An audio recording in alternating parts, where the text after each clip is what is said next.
கிறிஸ்துவுக்குள் பிரியமானவர்களுக்கு ஆண்டவராகிய இயேசு கிறிஸ்துவுடைய இனிய நாமத்தினாலே வாழ்த்துக்கள். இந்த நாளின் தியானத்திற்காக நாம் எடுத்துக்கொண்ட வேத பகுதி நீதிமொழிகளுடைய புஸ்தகம் 9ஆம் அதிகாரம் 10-11 வசனங்கள். கர்த்தருக்கு பயப்படுதலே ஞானத்தின் ஆரம்பம், பரிசுத்தரின் அறிவே அறிவு. என்னாலே உன் நாட்கள் பெருகும், உன் ஆயுசின் வருஷங்கள் விருத்தியாகும். பிரியமானவர்களே, நாட்கள் பெருகும்படியாக, ஆயுசின் வருஷங்கள் விருத்தியாகும்படியாக உலகம் அநேக வழிகளை தேடுகிறது. யோகாசனத்தின் வழியாக, மருந்து மாத்திரைகள் வழியாக, ஹெர்பல் டேப்லெட்டுகள் வழியாக ஆயுசு நாட்கள் பெருகுமா என்று சொல்லி பலவிதமான ஆராய்ச்சிகளை மேற்கொள்கிறார்கள். ஆனால் வேதம் திட்டமும் தெளிவுமாக சொல்கிறது, தேவ ஞானத்தினாலே நம்முடைய நாட்கள் பெருகும், ஆயுசின் வருஷங்கள் விருத்தியாகும்.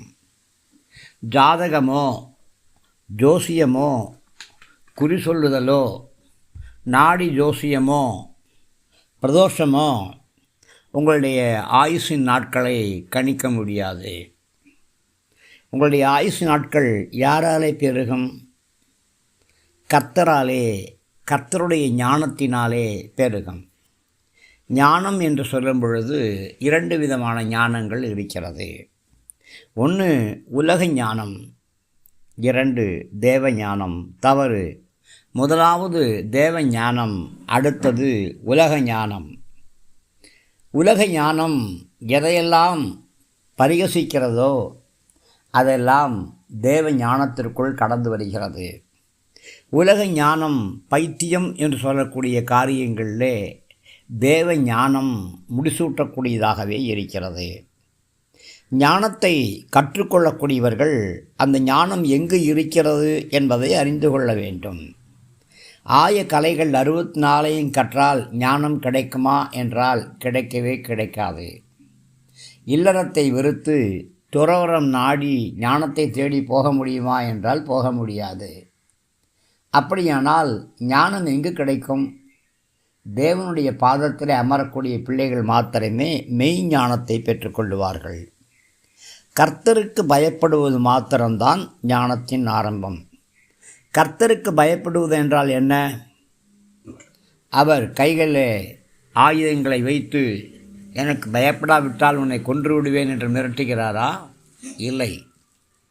கர்த்தருக்கு பயப்படுவது என்றால் கர்த்தருடைய வார்த்தைகளை கைக்கொண்டு அவருக்கு பிரியமாக நடப்பதுதான் கர்த்தருக்கு பயப்படுவது. பிரியமானவர்களே, அந்த பயம் நமக்கு மகிமையை கொண்டு வரும், மகத்துவத்தை கொண்டு வரும். நாம் கர்த்தருடைய மகிமையையும் கர்த்தருடைய மகத்துவத்தையும் பயபக்தோடு அங்கீகரிக்க வேண்டும். அவரை போற்றி புகழ வேண்டும், துதிக்க வேண்டும், ஸ்தோத்தரிக்க வேண்டும், ஆராதிக்க வேண்டும். அவர் அருளிச் செய்திருக்கிற பரிசுத்த வேதாகமத்தை தியானிக்க வேண்டும். இதே சமயத்திலே பாவத்தின் மேலே ஒரு வெறுப்பு இருக்க வேண்டும், அநீதியின் மேலே ஒரு வெறுப்பு இருக்க வேண்டும். காரணம், தேவன் பாவத்தின் மேலும் அநீதியின் மேலும் கோபமுள்ளவராய் இருக்கிறார். பிரியமானவர்களே, நாம் தேவனுடைய கோபத்துக்கு பயப்பட வேண்டும்.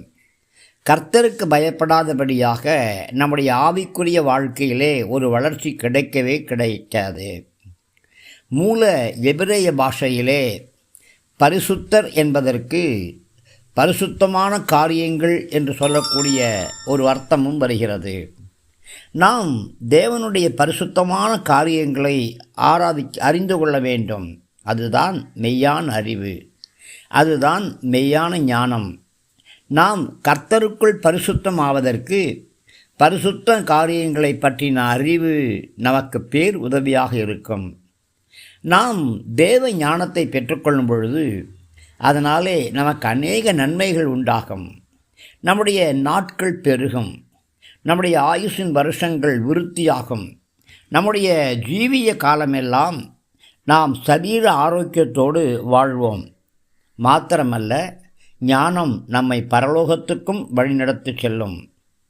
பரலோகத்திலே நம்முடைய ஆயுள் காலம் நித்திய காலமாயிருக்கும். மரணம் இருக்காது, நோய் இருக்காது, வியாதி இருக்காது. பிரியமானவர்களே, பரலோக ராஜ்யம் மாத்திரமே நம்முடைய நோக்கமாய் இருக்க வேண்டும்.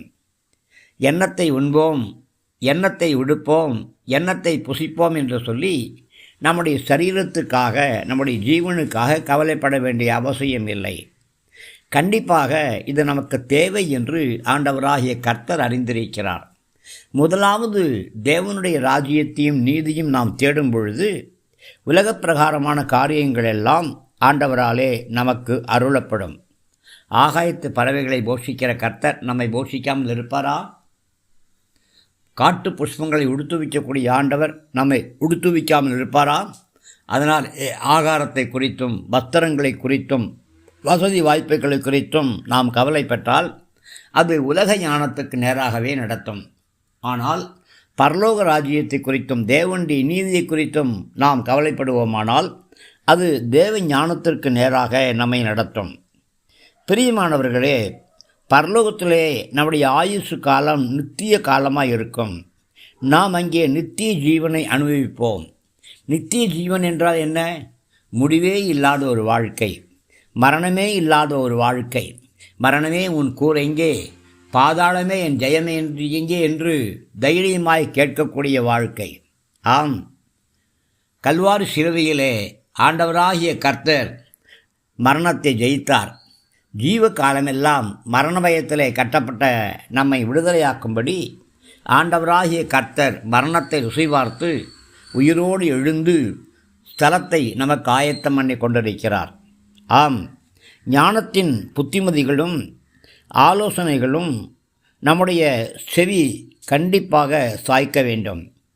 ஞானத்தின் புத்திமதிகளுக்கும் ஆலோசனைகளுக்கும் நம்முடைய செவிகளை சாய்க்கவல்லாமல் நாம் அடைத்து கொள்ளும் பொழுது நமக்கு அநேக தீங்குகள் உண்டாகும். நாம் ஞானியானால் நமக்கென்று ஞானியாக இருப்போம். நாம் ஞானத்தை பெற்றுக்கொள்வதனால் ஞானத்திற்கு ஒரு பிரயோஜனமும் கிடையாது. ஆனால் ஞானத்தினாலே நமக்குத்தான் பிரயோஜனம் உண்டாகும். நாம் பரியாசக்காரனாக இருந்தால் நாம் அதன் பலனை நாம் தான் அனுபவிப்போம். பரியாசத்தினால் உண்டாகக்கூடிய பாடுகளையும் வேதனைகளையும் நாம் தான் தாங்கிக் கொள்ளுவோம். பாவத்தின் சம்பளம் மரணம். பரியாசம் பண்ணுவது தேவனுக்கு விரோதமான பாவம். இதற்கான தண்டனை கண்டிப்பாக உண்டு. அதனாலே நாம் கர்த்தருக்கு பயப்படுகிற பயத்தினால் வரக்கூடிய ஞானத்தை பெறுவோம். அந்த ஞானத்தினால் கர்த்தர் நம்மை அலங்கரிப்பார். அந்த ஞானத்தினால் நம்மை கர்த்தர் உயர்த்துவார். அந்த ஞானத்தினால் நம்மை பலப்படுத்துவார். நம்முடைய ஆவி, நம்முடைய ஆத்துமா, நம்முடைய சரீரம் மூன்றும் பலப்படும். தேவனை ஆராதிக்க, துதிக்க, போற்ற, புகழ, வாழ்த்த, வணங்க தேவ ஞானமே நமக்கு ஜீவ ஊற்றாய் இருக்கும். அதற்காக கர்த்தருக்கு ஸ்தோத்தரிப்போம்.